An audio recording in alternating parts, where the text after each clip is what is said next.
오늘 9월 첫째 주일, 9월 5일 주일 예배 드리도록 하겠습니다. 먼저 찬송가 90장 찬송 드립니다.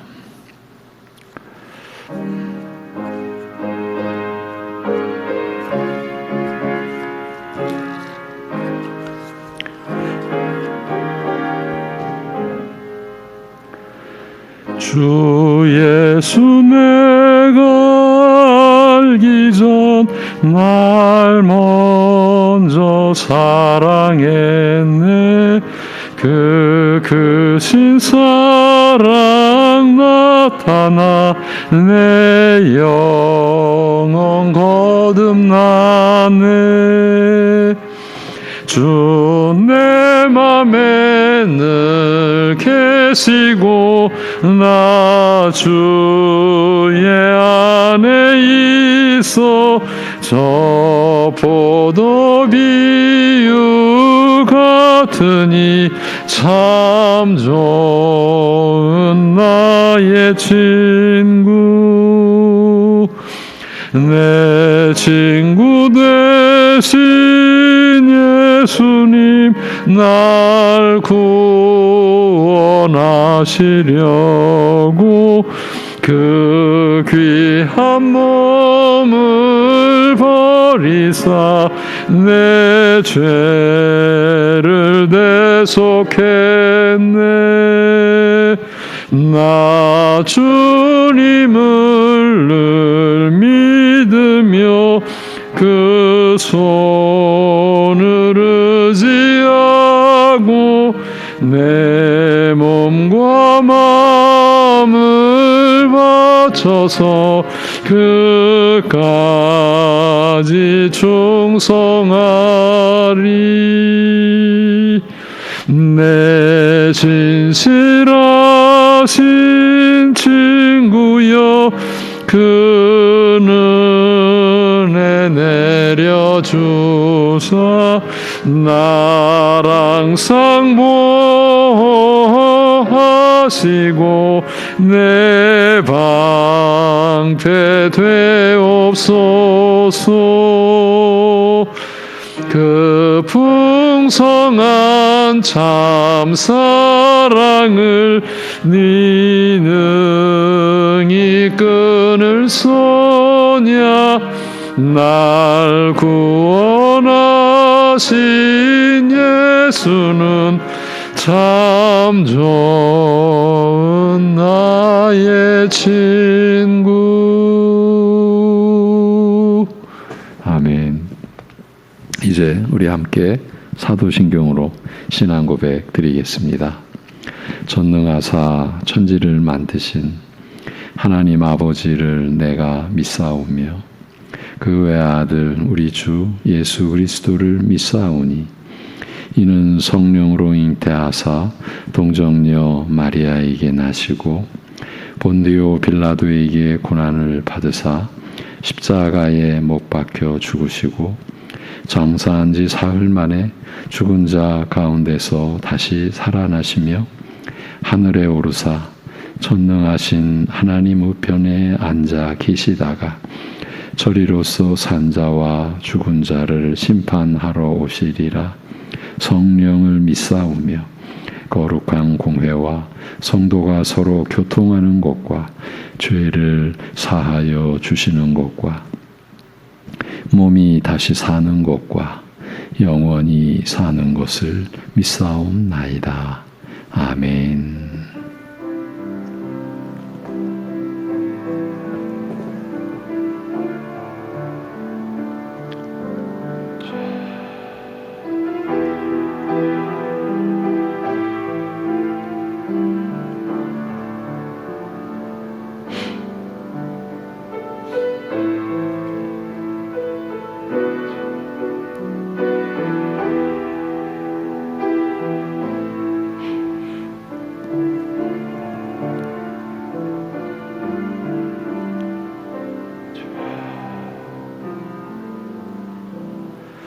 하나님이여 나를 지켜 주소서.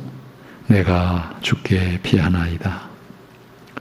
내가 여호와께 아뢰되 주는 나의 주님이시오니 주 밖에는 나의 복이 없다 하였나이다. 아멘.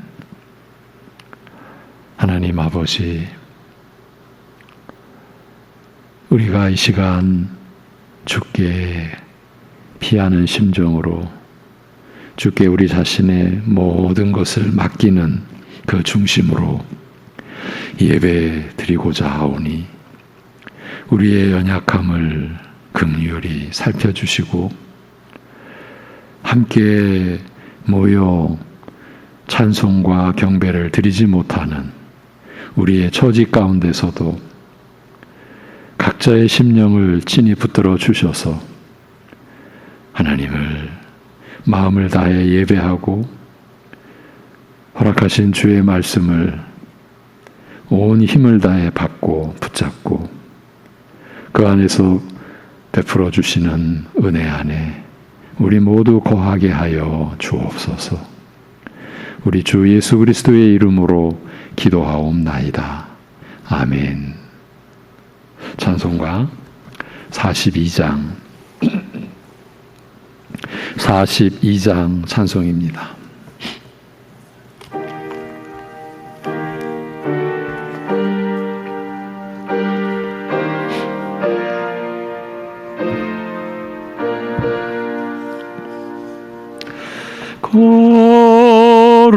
거룩한 주님께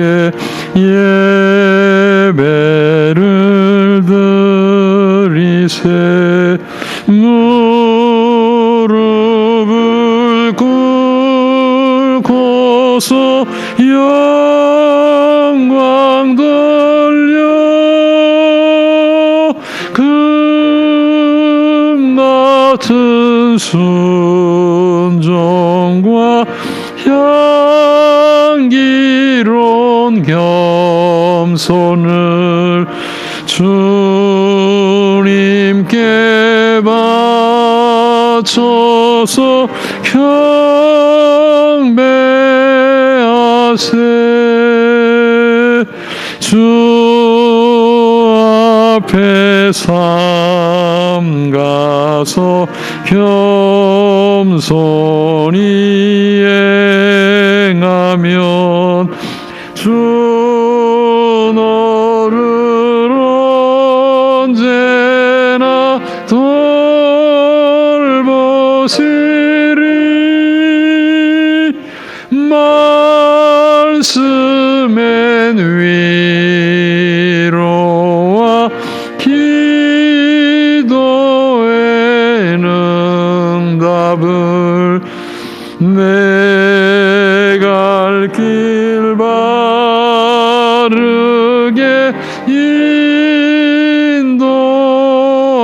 인도하리. 주 앞에 설 때에 두려워 말아라.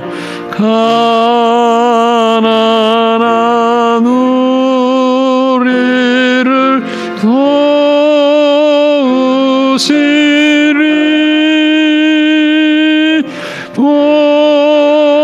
보배로운 진리와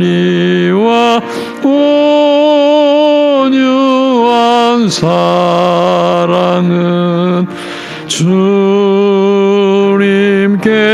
다 바칠 귀한 예물. 떨면서 바치는 이 작은 예물도 주님은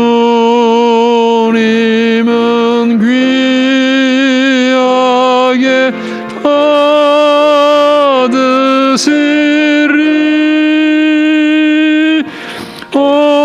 어두운 밤 지나고 새 아침 맞으니 믿음과 소망을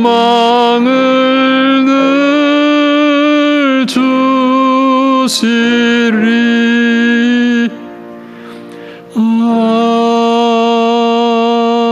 아멘. 교동문 41번입니다. 시편 97편 교동문 41번.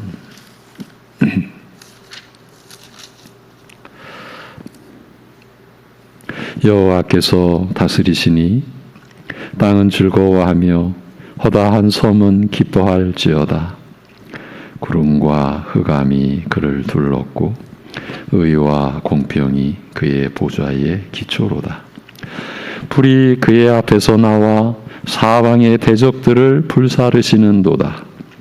그의 번개가 세계를 비추니 땅이 보고 떨었도다. 산들이 여호와의 앞 곧 온 땅의 주 앞에서 밀랍같이 녹았도다. 하늘이 그의 의를 선포하니 모든 백성이 그의 영광을 보았도다. 조악한 신상을 섬기며 허무한 것으로 자랑하는 자는 다 수치를 당할 것이라. 너희 신들아 여호와께 경배할지어다. 여호와여, 시온이 주의 심판을 듣고 기뻐하며 유다의 딸들이 즐거워하였나이다.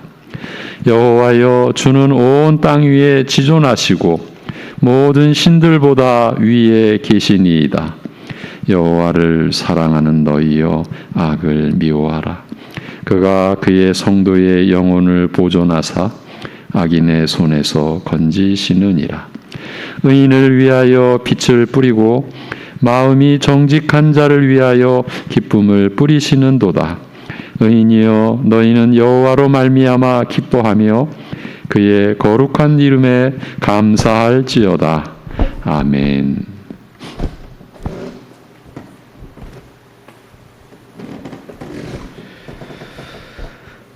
온 세상 만물의 창조주 되시며 또 그 모든 것을 또 선으로 또 의로 또 사랑과 은혜로 다스리시는 하나님 아버지, 그 하나님의 피조물임에도 불구하고 본래 하나님을 알지 못하며 그저 하나님을 떠나 자기 소견에 옳은 대로 또 살아가 정말 그 하나님께 정말 영원히 버림받고 심판받아 마땅한 저희들을 또 그저 사랑과 그 은혜로 정말 구원하여 주시사 오늘도 이렇게 우리 각자가 있는 자리에서 하나님을 예배할 수 있게 해주시니 감사를 드리옵나이다. 정말 하나님께 예배드리는 것이 우리에게 얼마나 큰 복이요 또 영광인지요. 또 그럼에도 불구하고 또 이렇게 코로나로 인하여 어려운 상황 속에서 우리의 몸이 멀어짐에 따라서 어느덧 우리의 마음도 우리의 생각도 우리의 모든 것도 정말 하나님으로부터 멀어지고 있지는 않은지요. 정말 하나님을 향하는 것이 아니라 본래 우리가 속해 있던 그 세상을 향하여 모든 것이 쏟아지고 있지는 않은지요. 하나님 아버지, 그러한 죄악된 정말 여전히 정말 어리석고 또 악하고 또 연약한 그러한 저희들을 긍휼히 여겨 주시옵시고 용서하여 주시옵시고 정말 그러한 저희들을 버리지 말아 주시옵시고 붙들어 주시옵소서. 하나님의 품에 계속하여 정말 안아 주시옵시고 정말 저희들을 향한 그 사랑을 끊지 말아 주시옵소서. 그래야 해서 저희로 이 시간을 통하여서 다시 한번 하나님을 바라볼 수 있게 하여 주시옵시고 오직 하나님만을 향한 그 마음만이 가득할 수 있도록 은혜를 베풀어 주시옵소서.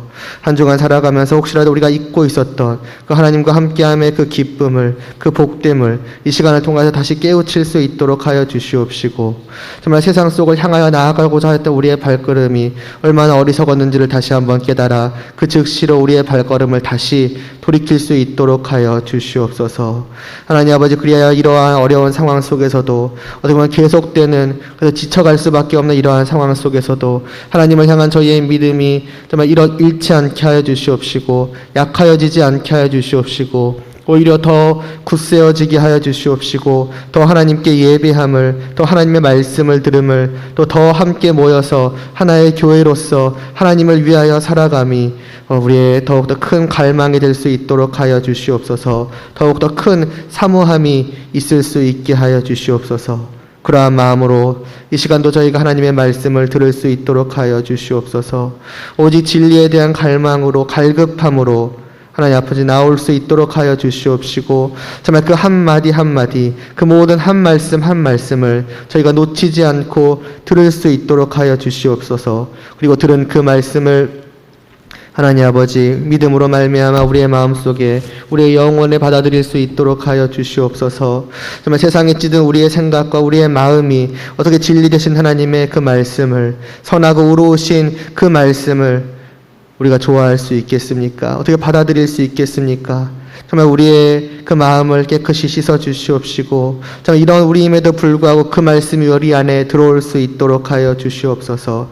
부디 그 말씀이 나의 인간적이고 세상적인 생각과 맞지 않는다고 하여서, 내 뜻과 다르다고 하여서 그 말씀 앞에서 우리의 마음을 닫아버리는 것이 아니라, 정말 그 말씀 앞에서 정말 우리의 마음이, 우리의 생각이 얼마나 그릇되어 있었는지를, 얼마나 그 세상의 죄악 때문에 오염되어 있었는지를 바르게 깨달아 알게 하여 주시옵시고, 내 마음에 있는 그 모든 것들을 다 내려놓을 수 있도록 하여 주시옵시고, 오직 하나님의 말씀만이 우리의 마음속에 가득할 수 있도록 은혜를 베풀어 주시옵소서. 그러나 이것이 우리의 힘으로 되는 것이 아닙니다.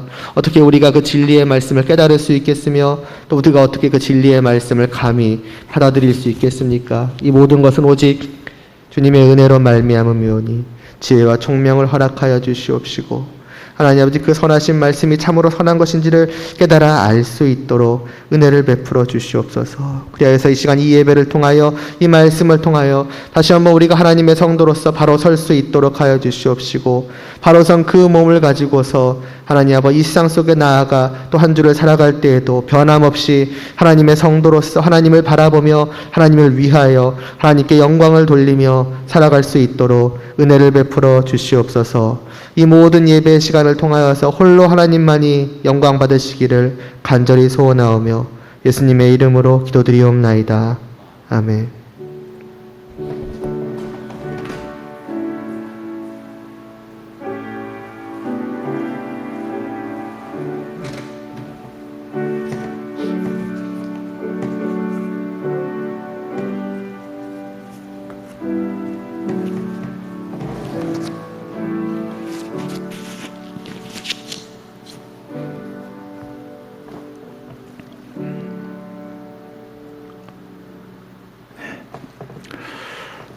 찬송가 533장 찬송입니다. 533장 찬송입니다.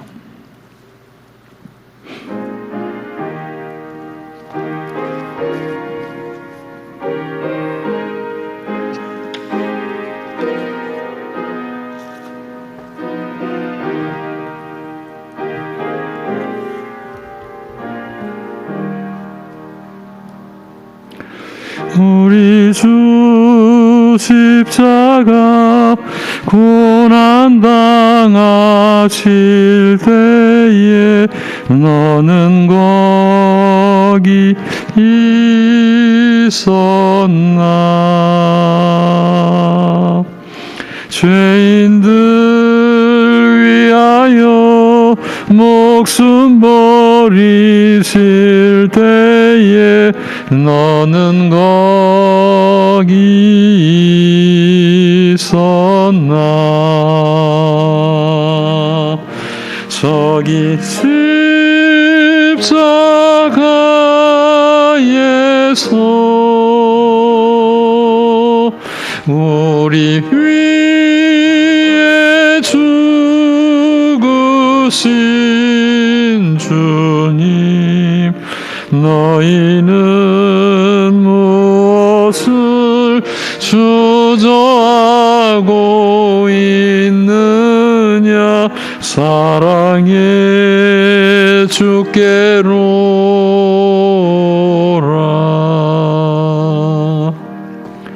세상의 모든 것 소유한다고 해도 내게 만족 없으며 오직 주 예수님 내게 생명을 주사 참된 만족 주시네. 저기 십자가에서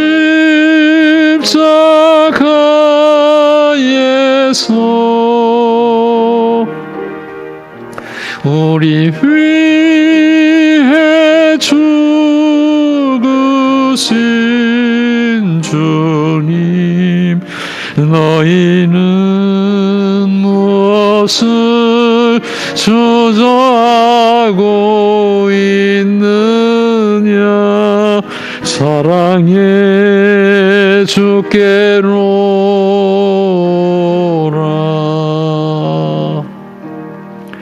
우리 주 조용히 너를 부르실 때에 주께 모두 나오라.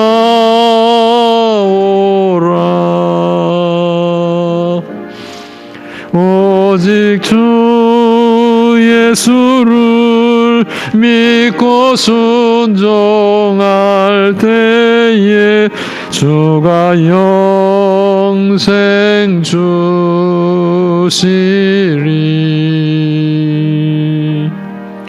저기 십자가에서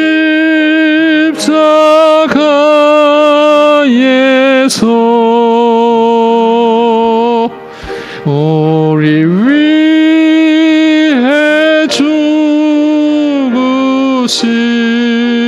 주님, 너희는 무엇을 주저하고 있느냐.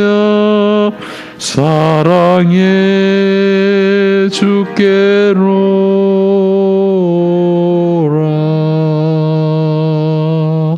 아멘. 은혜와 긍휼과 평강을 끝없이 한없이 베풀어 주시는 아버지 하나님, 그 은혜 안에, 그 긍휼히 여겨주심 안에 세상이 줄 수 없는 오직 하나님과 주 예수 그리스도로부터만이 주어지는 평강 안에서 이 시간 하나님을 예배드리며 또 각자의 저소에서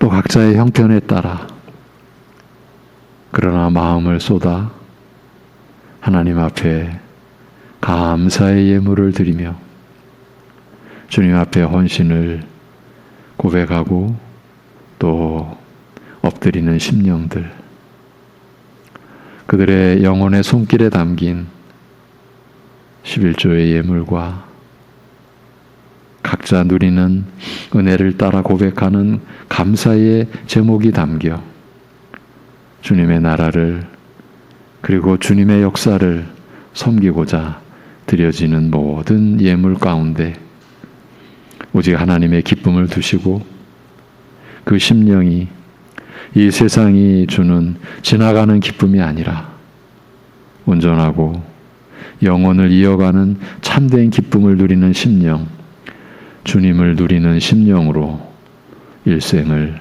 주님 앞에서 살아가도록 붙잡아 주시고 친히 인도하여 주시옵소서. 하나님 아버지, 우리가 하나님을 아는 생명의 지식, 진리에 참여한 그 자체가 우리에게 얼마나 더 이상 귀할 것이 없을 존귀한 것이요 복된 것이요 영광된 것임을 온전히 깨닫도록 하여 주옵소서.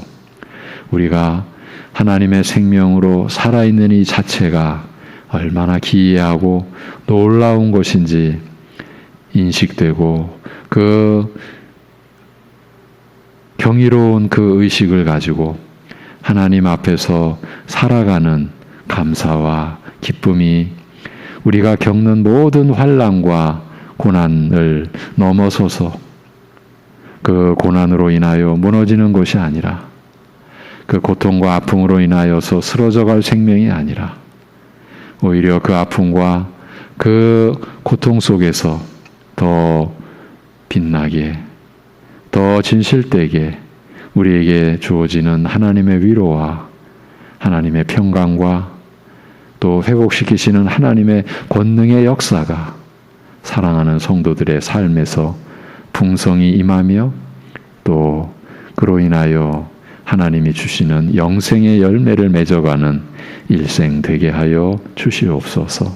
하나님 아버지, 세상을 의지하지 않게 그 어떤 것에도 우리의 마음을 빼앗기지 않게 성령께서 우리 각자의 마음을 붙들어 주시고, 그래서 하나님을 온전히 의지하고 주께 모든 걸 맡기는 심정으로 우리가 지금 처해 있는 각자의 현실 속에서 하나님을 바라보고 하나님의 기쁨이 되고 하나님께 영광을 돌리는, 그러기 위하여 각자의 믿음의 분량을 따라 하나님의 뜻에 순종하고 하나님의 말씀을 진정으로 깨달아가며 그 말씀을 이루는 삶을 소망하는 우리들이 되게 하여 주옵소서. 하나님의 생명으로 거듭났사오니 우리의 허망한 뜻을 마치 하나님의 뜻인 것인 줄로 착각하지 않게 하옵시고, 하나님의 말씀에 나타난 우리를 향하신 하나님의 뜻이 오직 우리의 소원이 되고 오직 우리의 바람이 되고 오직 우리의 목표가 되어, 그리하여 우리 같은 죄인들로 인하여 하나님의 이름이 거룩히 여김을 받고 하나님의 나라가 임하며 하늘에서 이루어진 것 같이 하나님의 뜻이 땅에 이루어지는 바로 그 자리에, 거기에 말씀이 임하는 곳에 우리 사랑하는 성도들 참여하며 거하며 그 은혜로 살아가게 하여 주옵소서. 세상과 육신의 열매가 아니라 하나님께서 거두시는 영생의 열매로, 영원한 열매로 하나님 앞에 드려지고 하나님의 기쁨이 되고 그것이 우리에게 생명의 진정한 즐거움이 되는 생애를 우리가 누리며 맛보며 또 나누며 또 전하며 그렇게 주님 의지하고 주님께 의하여 살아가는 우리 모두 되게 인도하여 주옵소서. 감사드리옵고 우리 주 예수 그리스도의 이름으로 기도하옵나이다. 아멘. 오늘 말씀은 구약의 열왕기상 17장 8절에서 24절, 말씀이 임하는 곳, 이 제목으로 열왕기상 17장 8절에서 24절까지를 본문으로 하여 말씀이 임하는 곳이라는 제목으로 말씀을 전하겠습니다.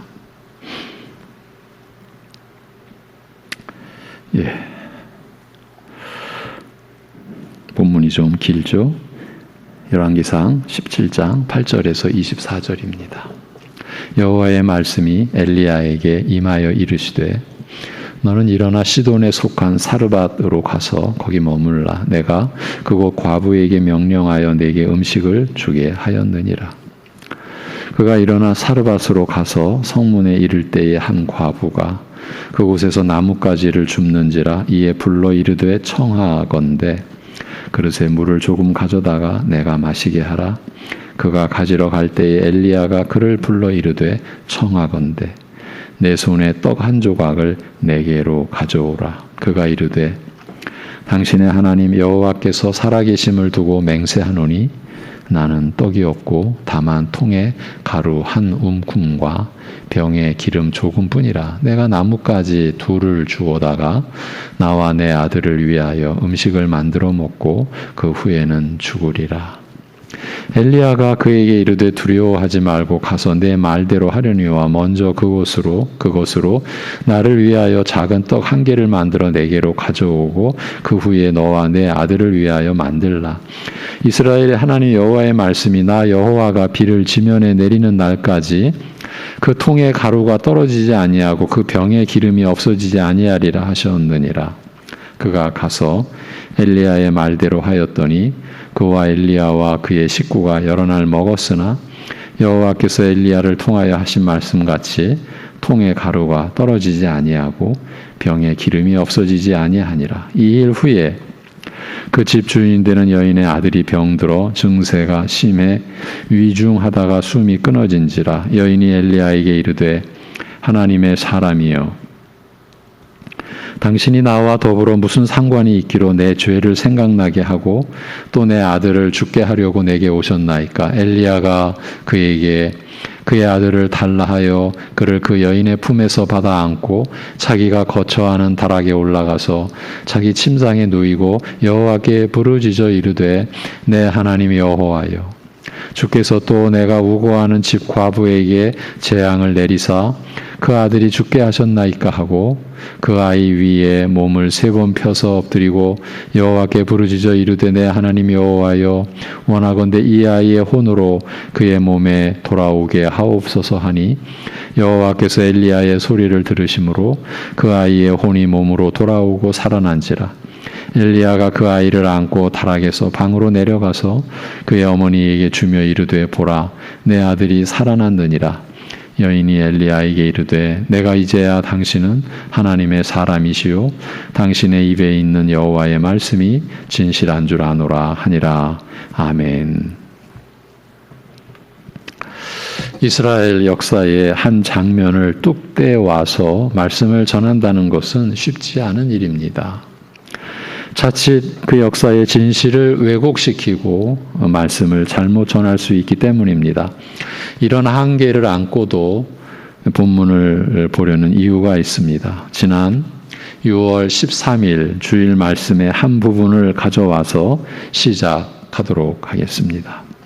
그날 본문의 내용이 골로새서 3장 17절 무엇을 하든지 말에나 일에나 다 주 예수의 이름으로 하고 그를 힘입어 하나님 아버지께 감사하라는 것이었는데 우리 신자들은 보통 사람들처럼 살되 인생의 목적이 하나님께 감사드림이요 주 예수의 품격을 세우는 것에 있다는 말씀이었습니다. 그러니까 우리 삶 전체의 목적과 의미와 품위가 주님의 이름에 어울리는 것이 되게 하라는 뜻이었습니다. 우리는 이런 말씀에 의한 삶과 일에 부름받고 있는 자들입니다. 그러니까 복을 받는 것도 중요하지만 복 중에 제일 큰 복은 이와 같은 말씀대로 사는 것 자체, 이렇게 살려고 애쓰는 그 자체보다 귀하고 큰 복은 없다고 했습니다.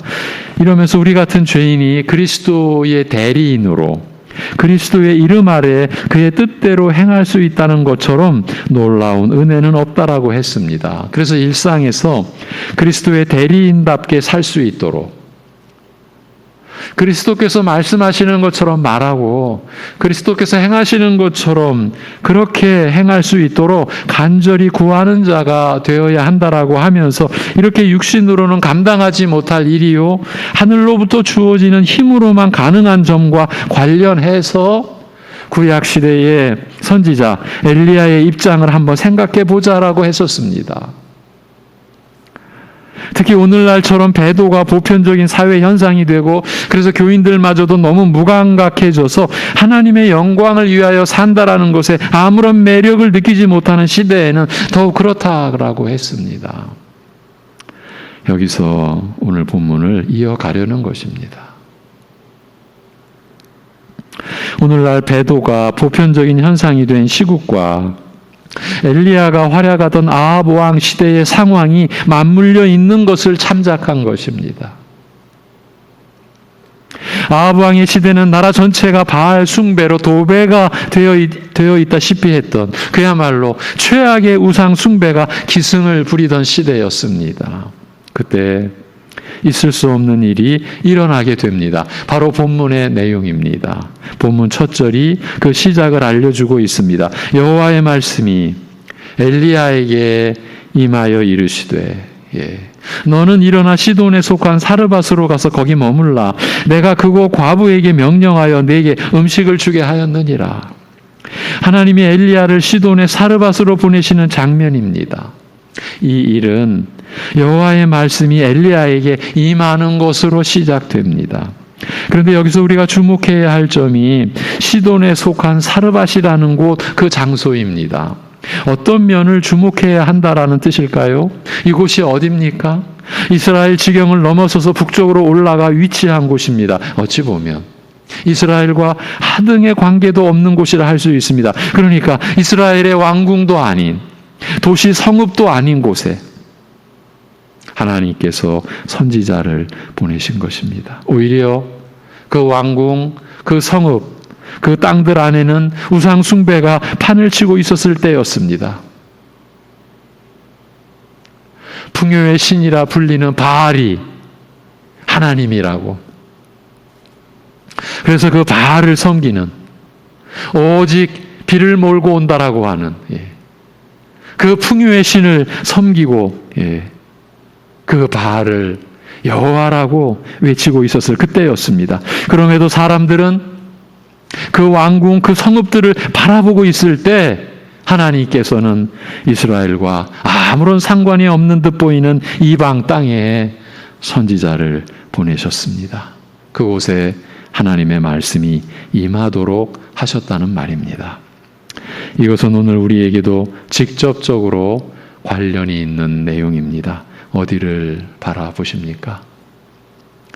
하나님의 말씀이 임하는 곳을 바라보셔야 합니다. 여러분의 마음이 무엇에 기울어져 있고 무엇에 여러분의 마음이 빼앗겨 있습니까? 우리의 관점은, 우리의 시각은 바로 말씀이 임하는 곳이어야 합니다. 궁전도, 화려한 도시 성읍도, 사람이 많이 모이는 곳도 아닙니다. 어떤 세력이 크게 자리 잡고 있는 곳도 아닙니다. 말씀이 임하는 곳이어야 합니다. 물론 사람이 많이 모이는 곳에는 말씀이 임하는 곳이 아니다, 결코 이런 뜻이 아닙니다. 말씀이 임하는 곳이어야 한다, 이 점을 강조해 드리려는 겁니다. 엘리야의 사역이 암시하며 또 제시하는 메시지가 우선적으로 바로 이 점인 것입니다. 오늘날 우리의 관심이 쏠리는 곳이 어디입니까? 한 신자, 한 성도의 관심이 쏠리는 곳이 어디입니까? 한 목회자의 관심이 쏠리는 곳이 어디입니까? 우리 각자 자신에게 물어야 할 대목입니다. 말씀이 임하는 곳을 보고 있으십니까? 그런 곳을 찾고 있습니까? 지금의 내용은 오늘날 우리 그리스도인들이 무엇을 위해 기도해야 하는지를 제시해 주고 있습니다. 혹시 금과 은을 위해 기도하고 있는 분이 계십니까? 금을 위해 기도한다라고 해서 금을 달라고 기도한다라는 뜻이 아니라는 것은 여러분도 짐작하실 것입니다. 그렇지만 우리의 기도를 들여다보면 그 표현은 다를지라도 실제의 내용은 금과 은을 구하는 기도가 많이 있을 수 있습니다. 에스겔 선지자가 금과 은에 관하여 기록해 놓은 구절이 있습니다. 7장 19절인데요.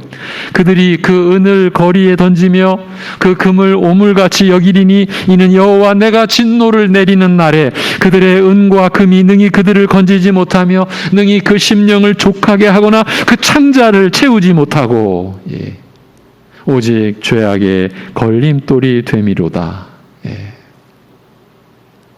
창자를 채우지 못할 것이다. 이것이 성경의 말씀입니다. 우리가 구할 것은 말씀입니다. 하나님의 말씀입니다. 그래서 말씀이 임하는 곳에 우리가 있게 되기를 구하여야 합니다. 말씀만이 표적이요 말씀만이 복이기 때문입니다. 그래서 지금 말씀이 임하는 곳에 어떤 역사가 일어날지를 관심 갖고 바라보아야 합니다. 아합 왕 때 이스라엘의 형편을 생각하십시오. 나라 전체가 우상 숭배로 인하여 죽음의 땅이 되었을 때입니다. 그리고 땅에 비가 내리지 아니하므로, 여러분, 방금 전 바알을 비를 몰고 오는 우상이라고 했습니다. 그 바알이라고 하는 어원을 찾아가면 비를 몰고 다니는 우상이에요. 그런데 그 바알의 숭배가 극도로 정점에 올랐을 때 아이러니하게도 역설적으로도 땅에는 비가 내리지 않았어요. 하나님의 섭리입니다. 땅에 비가 내리지 아니하므로 강과 시내도 말랐을 때입니다. 왜 땅에 비가 내리지 않는지는 오늘 본문 앞에 기록이 되어 있습니다. 여호와 하나님께서 엘리야에게 명한 대로 그 땅에 비가 내리지 않았던 것입니다. 그래서 온 땅이 기근의 고통으로 덮여가고 있었습니다. 무엇을 암시하는 것이겠습니까? 하나님의 진노가 임하고 있었고 기근의 두려움은 말씀이 고갈되는 것을 가리키고 있던 때였습니다. 그때 여호와의 말씀이 임하여 엘리야가 사르밧으로 가게 된 것입니다. 거기서 어떤 일이 일어납니까? 엘리야가 사르밧으로 가서 나뭇가지를 줍고 있는 한 과부를 만나게 됩니다. 그에게 마실 물을 청하며 덧붙여 떡 한 조각을 부탁합니다. 그러자 12절 그가 이르되 당신의 하나님 여호와께서 살아계심을 두고 맹세하노니 나는 떡이 없고 다만 통에 가루 한 움큼과 병에 기름 조금뿐이라. 내가 나뭇가지 둘을 주워다가 나와 내 아들을 위하여 음식을 만들어 먹고 그 후에는 죽으리라고 합니다. 기막힌 얘기를 하고 있는 겁니다. 식량이 아들과 먹을 단 한 끼의 분량뿐이니 이제 먹고 이제 마지막으로 먹고 함께 죽겠다는 것이니까요. 이 얼마나 기막힌 얘기입니까? 이런 상황을 우리가 어떻게 보아야 하겠습니까? 비가 내리지 않아서 기근에 허덕이고 있는 당시의 이 상황을 단순히 볼 수 있겠습니까? 지금 이 모든 것이 하나님의 섭리인 것입니다. 택함을 입은 백성 이스라엘이 완전히 배도의 길로 들어섰고 이제 돌이킬 수 없는 지경에까지 다다른 상황인데 그런데 하나님의 섭리가 작동하고 있었던 것입니다. 바로 이 점을 본문 안에서 우리가 주목해야 하지 않겠습니까? 예. 이스라엘은 끝났습니다. 그런데 하나님은 열심을 내고 계십니다.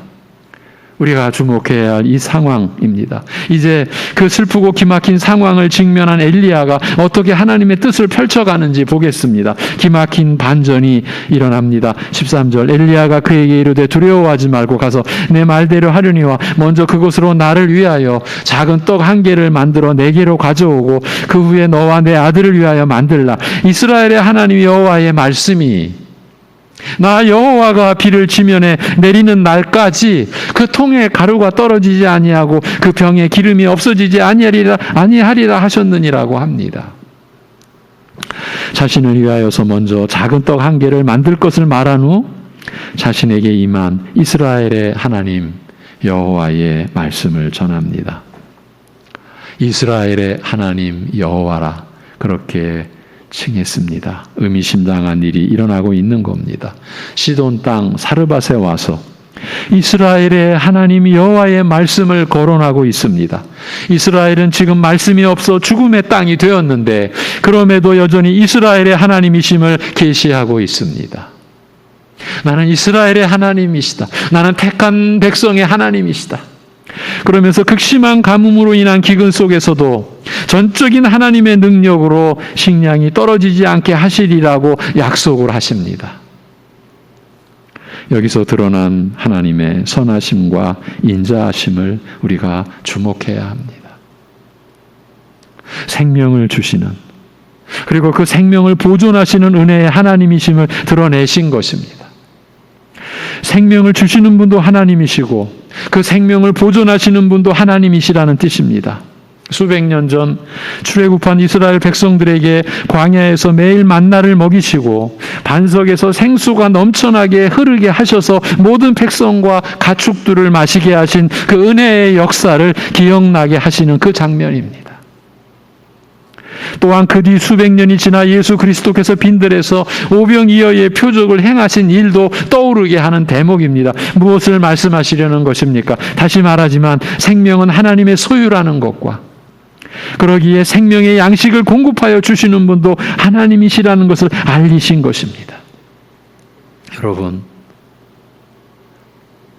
하나님의 생명으로 그것도 이제 그 아들의 은혜 안에서 거듭나게 하신 그 생명으로 지금 살아있는 여러분이 얼마나 놀라운 존재인가, 여러분이 살아있는 이 자체가 얼마나 기이한 일인가라는 것이 성령님 안에서 여러분의 믿음의 그 분량 안에서 느껴지고 이 의식되어지고 그것이 여러분의 입으로 고백되어지게 되는 그런 은혜를 누림이, 그 은혜를 즐거워함이 여러분의 심령 속에서 일어나게 되기를 바랍니다. 이미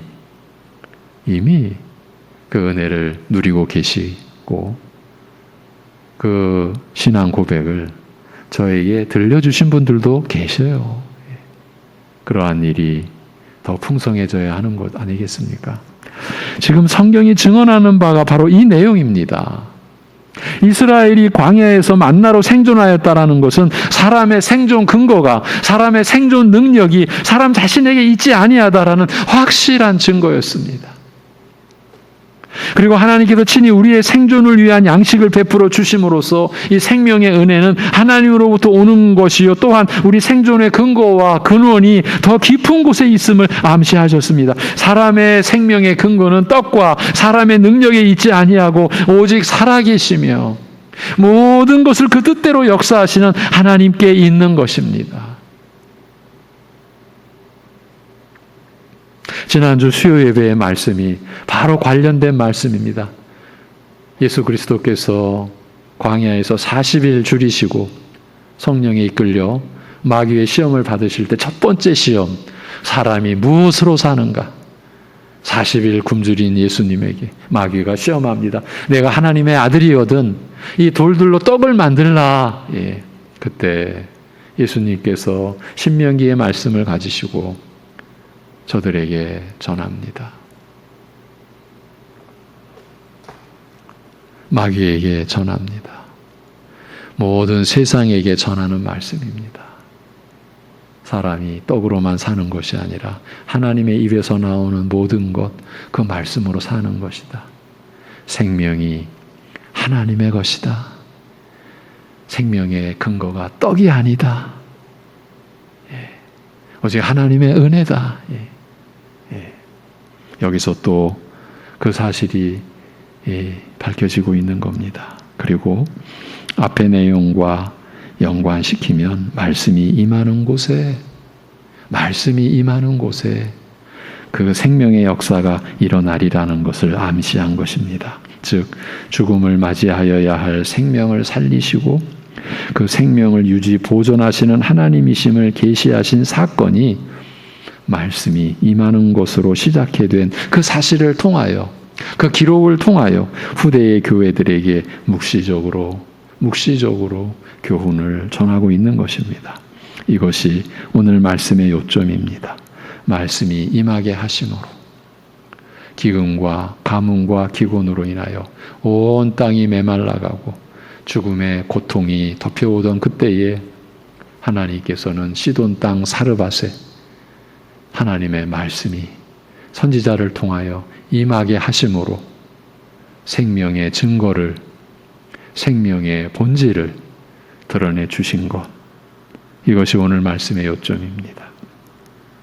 말씀이 임하게 하심으로 생명을 살리신다라는 그 점을 말입니다. 그런데 이 맥락에서도 자칫 우리가 빠질 수 있는 함정이 있다라는 것을 주의해야 합니다. 본문의 이 상황을 놓고서 그 과부가 먼저 선지자를 섬겼다는 것, 그리고 한 끼의 식량뿐인 것을 하나님께 내놓아서 기근으로 죽어갈 처지에서 생명의 축복을 받았다라는 식으로 가는 경우를 말하는 것입니다. 이런 식이 참으로 빠지기 쉬운 사탄의 계략입니다. 그러니까 먼저 헌신하고 먼저 헌금하고 먼저 충성하면 큰 복을 받게 된다. 그것도 넘치는 물질의 축복, 곧 마르지 않는 샘 같은 복을 받게 된다라고 역설할 수 있는 것입니다. 이렇게 관점을 세워서 사람들을 이끌고 가기에 적절한 사례라고 할 수 있습니다. 지난주에 보았던 거짓 선지자들이 잘하는 일입니다. 그렇지만 속으시면 안 됩니다. 이 열왕기상 17장의 앞뒤 전체 문맥과 배경과 지금 일어나고 있는 일의 본래의 상황을 놓치면 안 됩니다. 지금 이스라엘 백성들이나 시돈 땅 사르밧의 그 누구도 하나님 앞에서 자신이 먼저 행한 어떤 것으로 인해 하나님의 복을 받아 누릴 처지가 아닙니다. 세상 전체가 죽음의 땅으로 변한 시대였습니다. 가뭄과 기근의 형태로 하나님의 진노하심이 온 땅 위에 내린 상황입니다. 그런 때에 그 누구도 예측할 수 없었던 사르밧에 이스라엘 땅도 아닌 북쪽 어느 작은 고을에, 그것도 가장 연약한 처지에 놓여 있었던 이름 없는 한 여인에게 하나님의 말씀이 선지자를 통하여 임한 것입니다. 하나님께서 임하신 것이니 그 자체가 죽음 위에 비친 생명의 빛이었습니다. 사르밧 과부의 행함은 전체가 하나님의 은혜에 대한 반응, 합당한 반응이었을 뿐입니다. 그런데 그 은혜가 이 여인에게 어떻게 나타났습니까? 오직 말씀, 곧 하나님의 여호와의 약속의 말씀으로 나타났습니다. 그리고 이 여인은 이스라엘의 하나님 여호와의 말씀을 받아들이고 믿었던 것이고 이 자체가 하나님의 은혜였던 것입니다. 이런 내용을 가지고 그가 먼저 선지자를 섬겼고 없는 가운데서도 하나님을 섬김으로 복받았다는 식으로 가져가는 것은 순전히 사람 쪽에서의 속임수인 것입니다. 자신의 목적을 위하여 교인들을 무지 가운데로 이끌어가는 술수에 불과한 것, 더 논할 가치가 없는 것이죠. 이제 그래서 어떻게 되었습니까? 15절. 그가 가서 엘리야의 말대로 하였더니 그와 엘리야와 그의 식구가 여러 날 먹었으나 여호와께서 엘리야를 통하여 하신 말씀 같이 통의 가루가 떨어지지 아니하고 병의 기름이 없어지지 아니하니라고 합니다. 이 모든 일이 하나님의 말씀대로 된 것뿐입니다. 여호와께서 엘리야를 통하여 하신 말씀 같이 생명의 양식이 떨어지지 아니하고 없어지지도 않았습니다. 출애굽 후 그 수많은 이스라엘 백성들이 먹었던 만나도 지금 선지자와 이 여인의 식구가 먹었던 양식과 본질상 같은 것이었습니다. 순전히 하나님께서 내리시는 양식이었습니다. 예수님께서 오병이어의 표적으로 그 빈들에서 나타내시었던 그 이적의 역사, 그것도 같은 양식입니다. 구약과 신약의 역사 속에서 이러한 일들로 나타내시고자 하신 하나님의 뜻은 무엇이겠습니까? 생명도 하나님의 것이고 그 생명을 유지 보존하는 것들도 하나님의 것이니 이 모든 것을 하나님께서 내려주신다라는 것을 보여주신 것입니다. 우리가 매일 취하는 일용할 양식의 가치와 의미도 이것입니다. 하나님께서 공급해 주시는 것입니다. 하늘의 새도 들의 풀과 꽃도 하나님께서 먹이시고 기르시는 것입니다. 본문으로 돌아와서 모든 일이 하나님의 약속대로 그 말씀대로 이루어졌습니다. 이렇게 하나님께서 생명을 주시고 보존하시는 분이심을 나타내신 것입니다.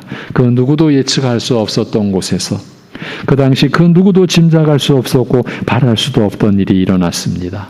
생명이 보존되는 역사가 일어난 것입니다. 그렇지만 이 사건에서 드러난 더 깊은 영적 의미는 하나님의 심판으로 인한 저주와 불행에서 건짐을 받는 역사가 일어났다라는 그 점입니다. 어떻게 그 일이 일어나게 되었습니까? 그 여인으로 인한 일이었습니까? 아니, 어느 누가 하나님의 심판에서 자신을 스스로 건져낼 수 있겠습니까? 그런 일은 일어날 수 없습니다. 오직 하나님이 임하셔야 하는 것입니다. 본 사건이 그 점을 계시해 주었습니다. 어떻게 임하셨습니까? 말씀으로 임하셨습니다. 그 말씀이 역사하셨고 그 말씀이 살리셨습니다. 오늘 우리도 이러한 말씀의 역사 위에 믿음을 세워가야 하는 것입니다. 그런데 시쳇말로 호사다마같이 여길 수밖에 없는 일이 일어나고 말았습니다. 17절. 이 일 후에 그 집 주인 되는 여인의 아들이 병들어 증세가 심히 위중하다가 숨이 끊어진지라 여인이 엘리야에게 이르되 하나님의 사람이여 당신이 나와 더불어 무슨 상관이 있기로 내 죄를 생각나게 하고 또 내 아들을 죽게 하려고 내게 오셨나이까? 그 여인의 아들이 병들어 죽음을 맞이한 것입니다. 그런데 놀랍게도 이 여인은 아들의 죽음이 선지자와 어떻게든 연관이 있다라는 것을 직감했습니다. 그리고 아들의 죽음이 자신의 죄와도 연관이 있다라는 것도 자복하며 하나님의 선지자가 자신에게 온 것이 아들을 죽이기 위한 것이라고까지 말을 합니다. 지금의 상황을 둘러보면 이 여인은요, 자신과 아들이 지금 생존해 있는 것은 이 선지자가 들려준 여호와 하나님과 그의 말씀 때문이라는 것을 알고 있었습니다. 그렇지 않으면 통의 가루가 떨어지지 않을 리가 없고 병의 기름이 없어지지 않을 리가 없는 것입니다. 전적으로 하나님의 역사, 하나님의 은혜로 살고 있다는 것을 알고 있었습니다. 그런데 아들이 병으로 죽는 것을 목도하면서 이는 하나님께서 아들을 치신 것으로, 즉 자신의 죄로 인하여 심판하신 것으로 여긴 것입니다. 하나님의 은혜로 자신들이 살아있다라는 것을 친히 경험했기 때문에, 어쩌면 역설적으로 그렇기 때문에 아들이 죽은 것을 하나님께서 아들을 치신 것으로, 즉 자신의 죄로 인하여 심판하신 것으로 여긴 것입니다. 그래서 하나님의 사람이요, 당신이 나와 더불어 무슨 상관이 있기로 내 죄를 생각나게 하고 또 내 아들을 죽게 하려고 내게 오셨나이까, 이렇게 나온 것입니다. 이 여인은 자신의 아들의 죽음을 맞이한 이 일이 단순한 사건이 아니라는 것을 직감했던 것입니다. 우리도 이 면에서 찬찬히 살펴갈 필요가 있습니다. 본 사건의 결정적인 의미가 드러나는 부분이기 때문입니다. 먼저 아들의 죽음은 지금 온 땅, 모든 사람들의 처지, 그리고 이스라엘의 처지를 보여준 것이라고 할 수 있습니다. 하나님께 대적한 이 세상이 어찌 그대로 보존될 수 있겠습니까?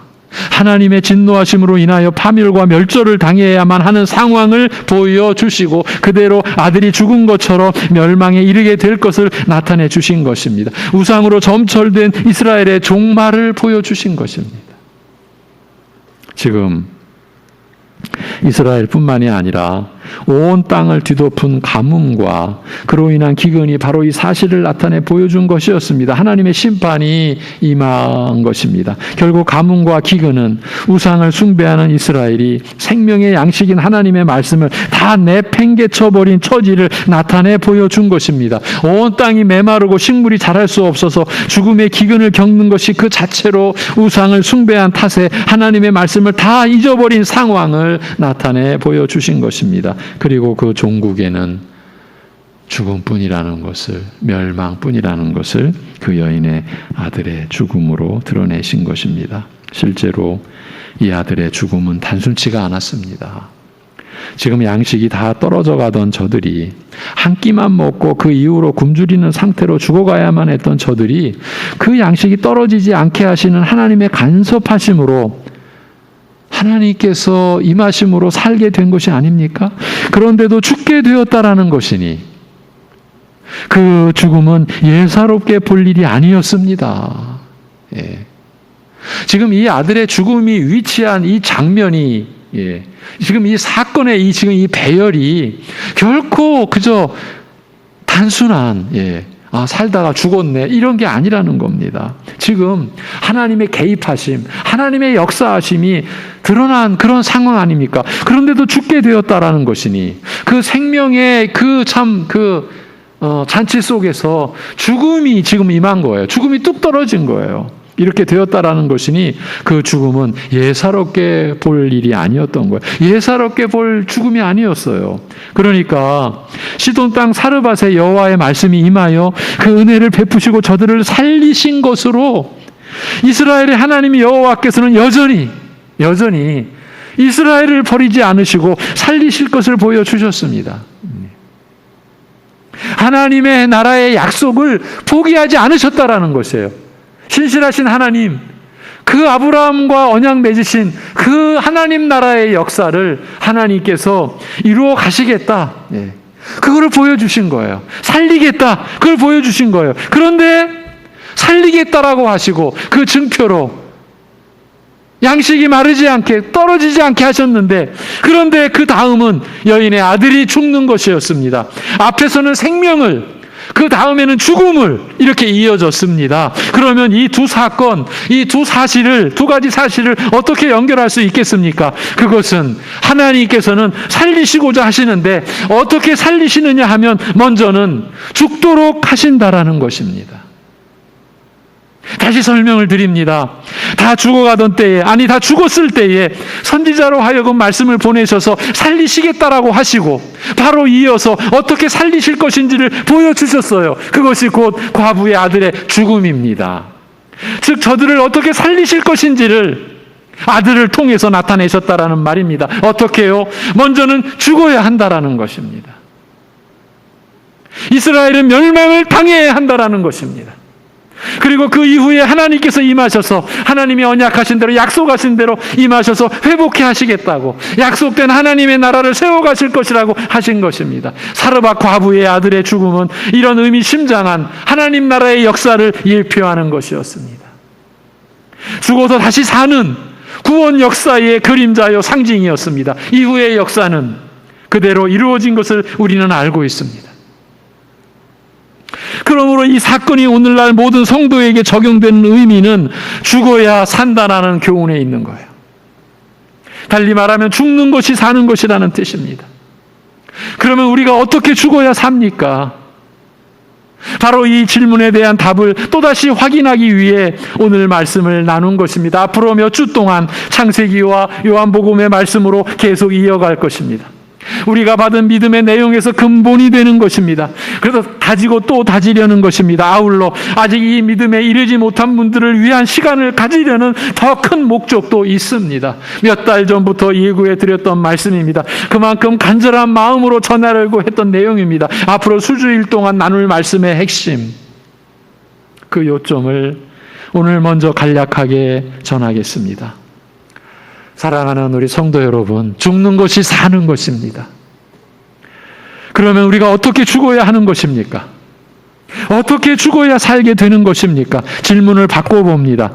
우리에게 살기 위하여 죽는 길이 있습니까? 살기 위하여 죽는 방식이 따로 있느냐는 겁니다. 이 세상에서 그런 길, 그런 방식이 있겠습니까? 없습니다. 여러분, 죽어야 산대.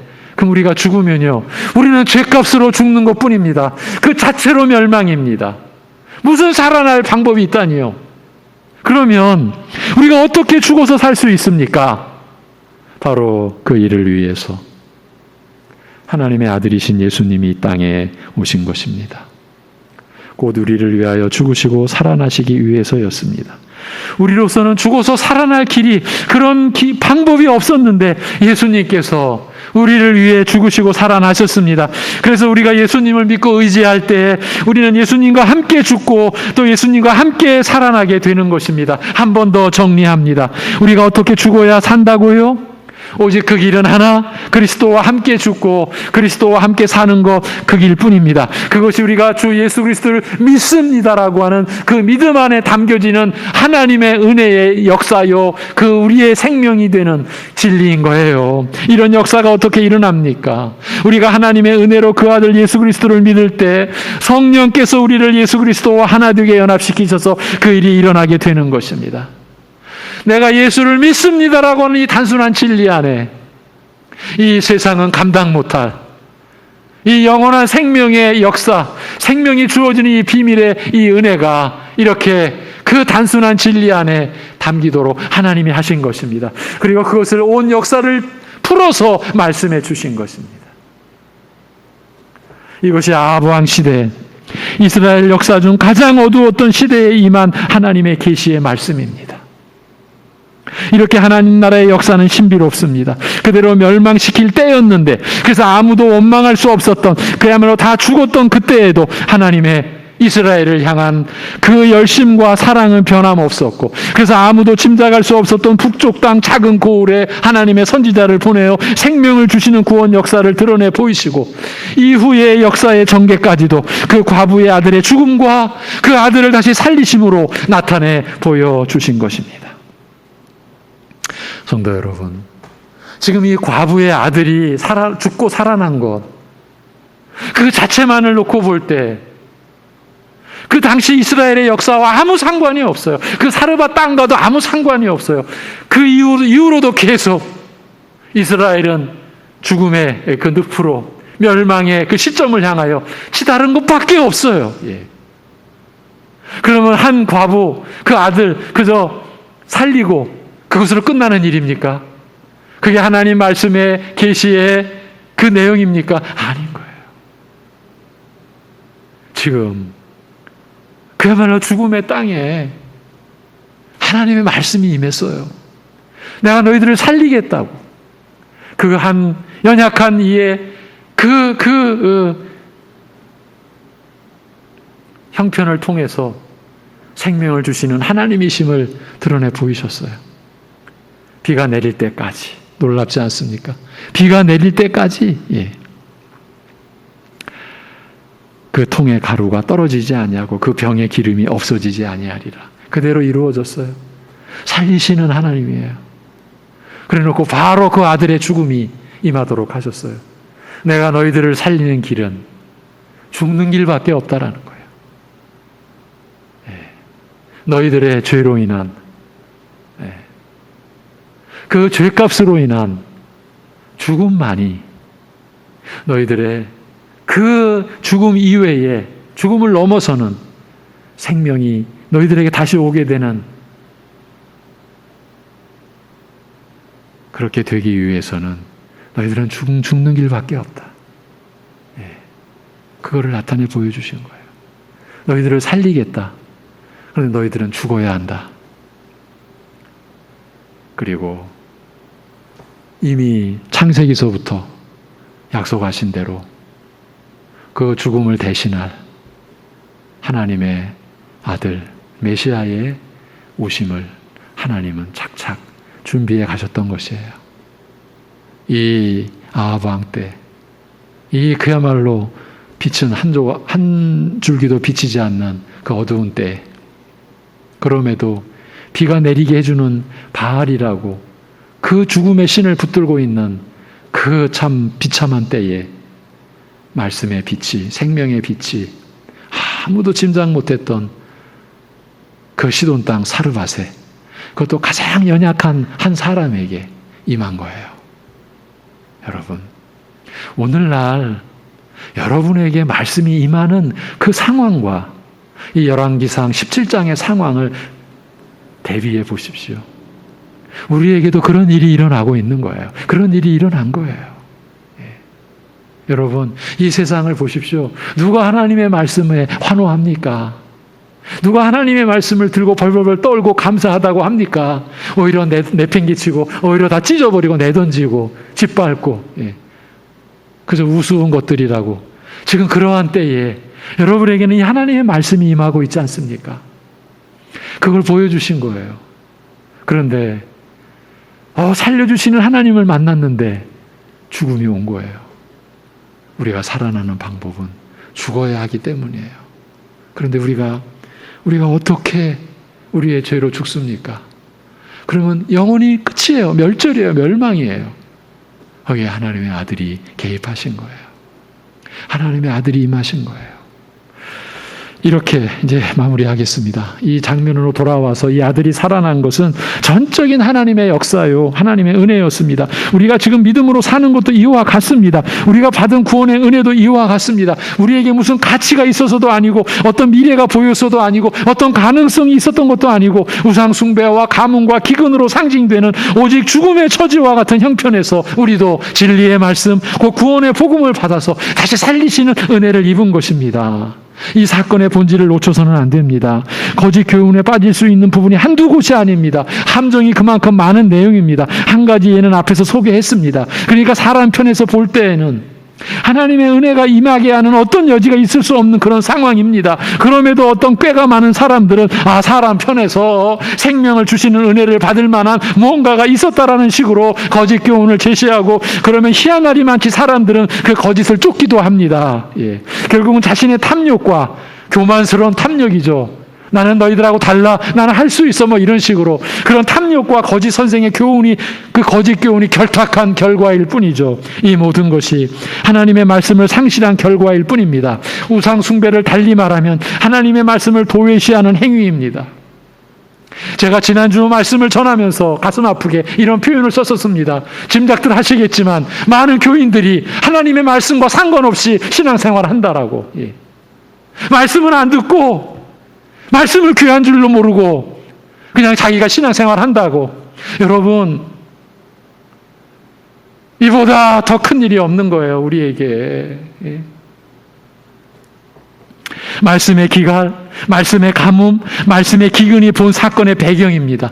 이로 인해 맞이한 결과는 죽음, 멸절뿐입니다. 그런데 이 참담한 상황에서 하나님의 사람이 개입됨으로 해서, 곧 하나님의 말씀이 임함으로 해서 하나님의 은혜로 생명의 보존과 아들의 죽음이라는 상반된 일이 발생하게 되고, 이 일들이 이후에 이스라엘의 역사를 가리키게 되면서 죽음 이후에 맞이하는 새 생명이 계시되는 역사적 기록이 된 것입니다. 어떻게 우리 신자들이 죽음 이후에 새 생명을 지니게 됩니까? 이 놀라운 일이 그리스도에게서 성취되지 않았습니까? 그리스도께서 죄에 대하여 죽으실 때 우리도 죄에 대하여 죽었고, 그리스도께서 다시 사셔서 우리의 의를 이루심으로써 그리스도와 연합된 우리도 의에 대해서 그리고 하나님을 향하여 다시 살게 된 것입니다. 이것이 지금 믿음으로 살아가는 신자된 우리 모두에게서 성취된 구원의 역사여 은혜, 그 구원의 비밀인 것입니다. 죽는 것이 사는 것입니다. 그러니까 과부의 아들의 죽음과 다시 산 것이 오늘 우리에게도 이루어진 것입니다. 이 모두가 하나님의 말씀 안에서 이루어진 것입니다. 그래서 하나님의 말씀만이 우리에게는 표적이요 또한 그 자체가 축복인 것입니다. 오늘 말씀의 첫 부분을 떠올리며 이제 마무리하겠습니다. 3년여의 가뭄과 그로 인한 기근으로 우상숭배의 땅을 심판하실 때에 여호와의 말씀이 선지자에게 임하여 생명의 역사가 펼쳐집니다. 그곳은 유다도 이스라엘도 아니고 도시 성읍도 왕궁도 아닌 하나님이 선지자를 보낸 곳이었습니다. 오늘 우리가 보는 시각, 그 관점은 어떠합니까? 외모의 화려함이나 웅장함에 사로잡힌 관점으로 살고 있는 것은 아닙니까? 오늘 우리도 사람들이 바라보는 곳이나 이 세상이 향하고 있는 곳이 아니라 하나님께서 바라보시는 곳을 볼 수 있는 시각과 관점을 가지는 것이 절대 필요합니다. 그곳은 어디입니까? 말씀이 임하는 곳, 생명의 말씀이 거하는 곳입니다. 하나님께서는 말씀을 지닌 성도 한 사람 한 사람을 바라보고 계십니다. 오늘 말씀이 암시해주는 결정적인 의미입니다. 말씀을 간직한 한 사람의 성도를 하나님께서 보고 계십니다. 그 한 사람을 통해서 생명의 말씀이 역사하게 될 것이기 때문입니다. 그 한 사람을 통해서 생명을 주는 예수 그리스도가 드러나시고 그 향기가 전해질 것이기 때문입니다. 우리 모두 말씀이 역사하는 그 자리에 바로 그 말씀을 간직한 자로 살아가게 되기를 바랍니다. 그럴 수 있기 위하여 여러분 각자의 심령이 말씀이 임하는 곳이 되시기를 기원합니다. 하나님 아버지, 죽음과 생명조차도 마치 우리 사람들은 손댈 수 있는 것처럼 착각하며, 마치 생명의 이어짐이 마치 우리들의 무슨 능력에 근거한 것처럼 여기는 그 거짓 속에 우리가 빠져 있었지 않습니까? 그런 우리를 건져주시는 우리 아버지 하나님, 오직 예수 그리스도의 십자가에 못 박게 하심으로 다시 살리시고 성령을 우리에게 보내주심으로 이 진리가 우리에게 생명이며 이 은혜가 우리에게 생명이 됨을 우리에게 가르쳐주신 우리 아버지 하나님, 우리가 이 은혜만으로도 충만히 감사하며 살아갈 수 있는 우리를 주여 우리의 거짓과 탐욕 속에서 건져주시고 말씀이 임하는 곳 아닌 다른 곳을 바라보며 다른 곳을 신뢰하며 다른 곳을 붙들고 있는 우리의 마음의 탐욕과 거짓들을 씻어주시옵시고, 참으로 주님께서 우리에게 베풀어 주신 그 사랑과 은혜 안에서 이미 하나님의 자녀라는 있을 수 없는 그 신분을 이미 약속받은, 더할 나위 없는 이미 축복을 받은 우리가 이 세상에서 그야말로 참으로 그 어떤 탐욕과 거짓에 빠지지 아니하고 그 받은 사랑으로 감사히 여기며 하나님을 즐거워하며, 그래서 참으로 우리가 이 세상의 어두움을 향하여 빛 대신 주님이 우리 안에 계심을 우리가 믿고 성령이 우리 안에 계심으로 그 말씀을 우리가 가지고 살아갈 수 있는 자 되는 것임을 우리가 확신하고 이 세상의 말씀의 증인으로, 주님의 증인으로 우리가 이 땅에서 어떤 대접을 받든 상관하지 않고 하나님의 영원한 충만한 대접을 이미 받고 이미 그 하나님의 약속은 어떤 것으로도 퇴하여지지 않을 것을 우리가 믿게 된 그 믿음으로 이 세상에 어떤 대접을 받든 이 세상의 빛으로, 이 세상의 소금으로 살아갈 수 있는 그 믿음의 담대함을 우리에게 허락하여 주시옵소서. 우리 사랑하는 성도들 심령 속에 말씀이 임하는 그곳이 되고 그 말씀이 역사하는, 성령이 역사하시는 우리 주 예수 그리스도께서 은혜를 나타내시는 우리 아버지 하나님의 사랑이 나타나는 바로 그 심령들, 우리 사랑하는 우리 성도들의 각자의 심령들이 되고, 그리하여서 그 심령 속에서 말씀의 빛이, 생명의 빛이, 사랑의 빛이 어디서나 전해지고 누구에게나 전해지고, 그것이 우리에게 참으로 영생의 열매로 우리가 하나님의 사람됨, 하나님의 자녀되는 증거로 매일 우리에게 확인되어지고 드러나는, 그래서 어떤 역경, 어떤 질고가 때로는 우리를 멈추게 할 것 같고 우리를 무너지게 할 것 같은 환난 속에서도 오히려 자기를 신뢰하지 아니하고 하나님을 신뢰함으로 그 고난의 길에서도 하나님의 영광을 위하여 우리가 호흡하며 살아갈 수 있는 그러한 믿음의 역사, 그러한 믿음의 생애가 우리 사랑하는 성도들의 생애 되도록 인도하여 주시옵소서. 하나님 아버지, 이후로도 한 달간 우리가 만나지를 못합니다. 만나는 기쁨을 알게 하여 주옵소서.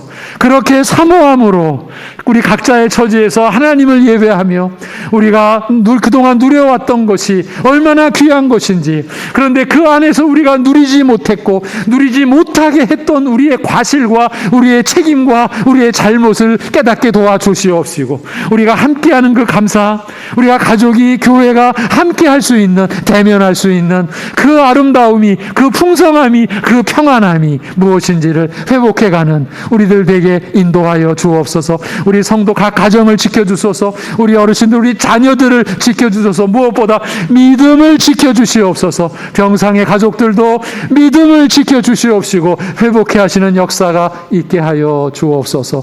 우리 주 예수 그리스도의 이름으로 기도하옵나이다. 아멘. 찬송가 82장 찬송입니다. 82장.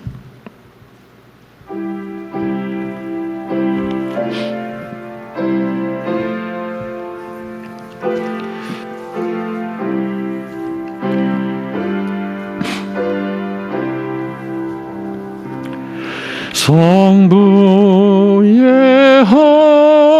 어린 양이 죄 지고 가시니 내 몸에 당할 형벌 다 대신하셨네.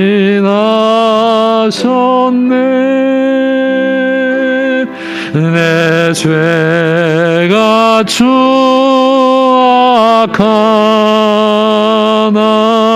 그 피로 씻으며 눈같이 희게 되어 티 하나 없으리. 내 죄를 회개할 때 용서해 주시고 병든 몸 고쳐주사 새 생명 주시네.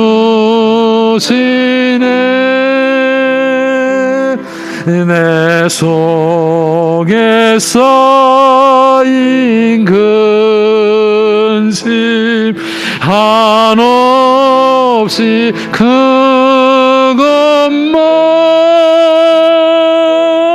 주 친히 벗겨주사 위로해 주시네. 내 주를 의지하니 내 마음이 편하고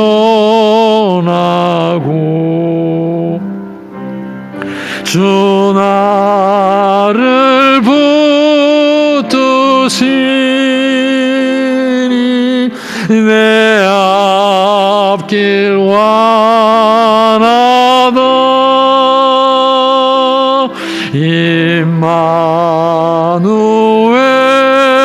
주 예수 끝없는 그 사랑 그 양기 바람 타고 온 땅에 퍼지네. 주 예수 본을 받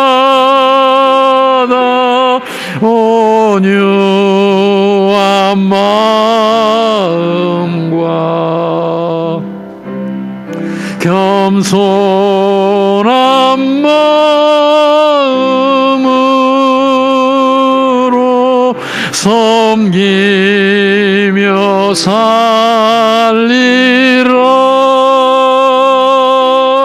나 주의 뒤를 따라 서 천국 이르러 천사의 노래 따라 주 찬송하리라.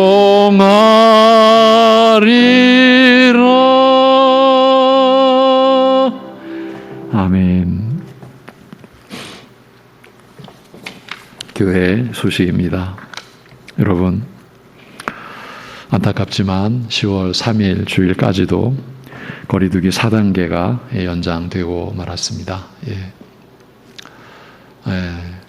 그래서 우리 그날까지 비대면 예배로 이렇게 영상으로 하나님을 예배드리도록 하겠습니다. 그 이후에 이제 우리가 이 거리두기가 해제되어서 함께 만나기를 고대하고,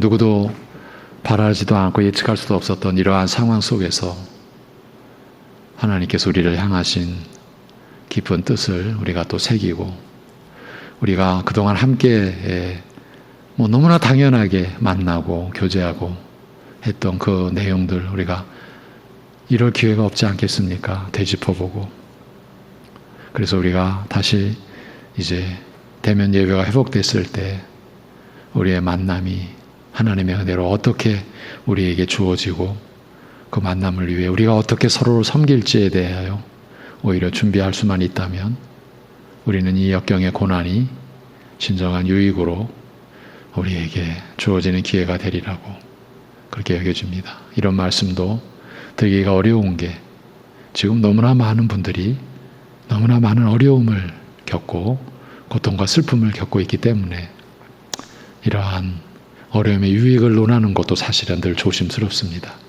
이해하시리라고 보고, 지금도 우리 가족들 가운데도 많은 어려움을 겪고 있습니다.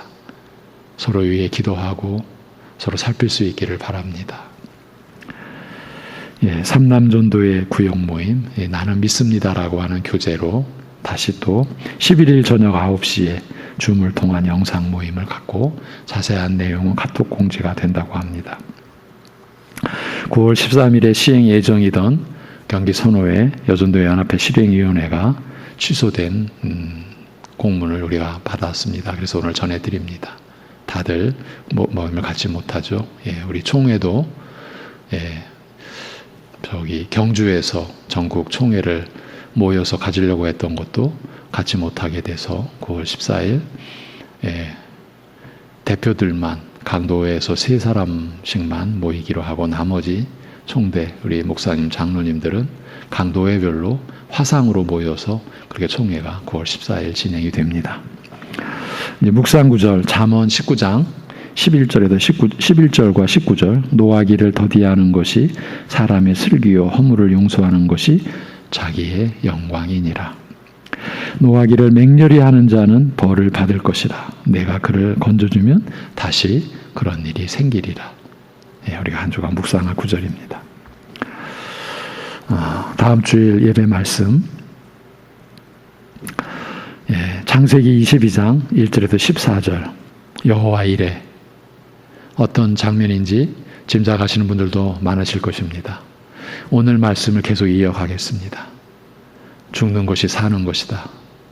그 의미, 그 은혜가 우리에게 어떻게 계시됐고 어떻게 이제 구약을 보시고 창세기를 보고 이제 요한복음으로 넘어가서 그리고 우리가 그동안 나눠왔던 말씀이 이 말씀에서 용해되지 않으면 우리는 말씀을 잘못 배웠고 잘못 깨달은 겁니다.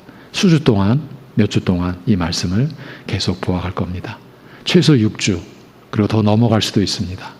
그리고 그 다음에 그와 관련된 또 다른 주제 가지고 우리의 신앙을 다지고 또 확인해 가겠고 아직 이 믿음에 이르지 못한 분들을 우리가 염두에 둬야 됩니다. 그분들에게 주시는 하나님의 은혜의 기회라 우리가 그러한 믿음을 가지고 다음 주는 창세기 22장 아브라함이 시험받은 그 장면이죠.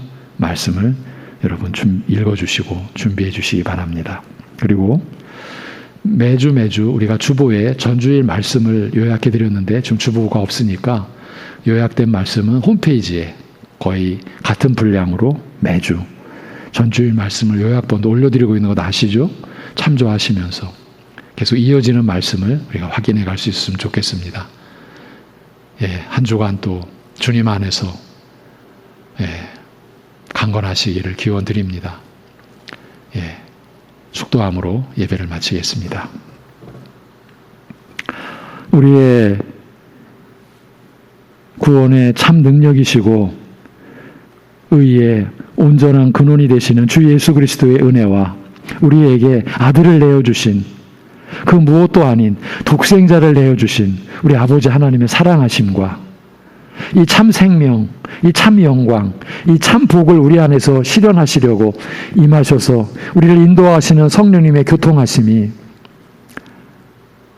하나님의 말씀의 그 진리와 그 은혜를 받는 그 기쁨, 그 감사, 그 영광됨으로 하나님을 기쁘게 예배하는 사랑하는 성도들과 이러한 믿음의 진정한 능력과 비밀을 구하고 또 알고자 하는 이들 가운데 영원토록 함께 하시기를 주님의 이름으로 축원하옵나이다. 아멘.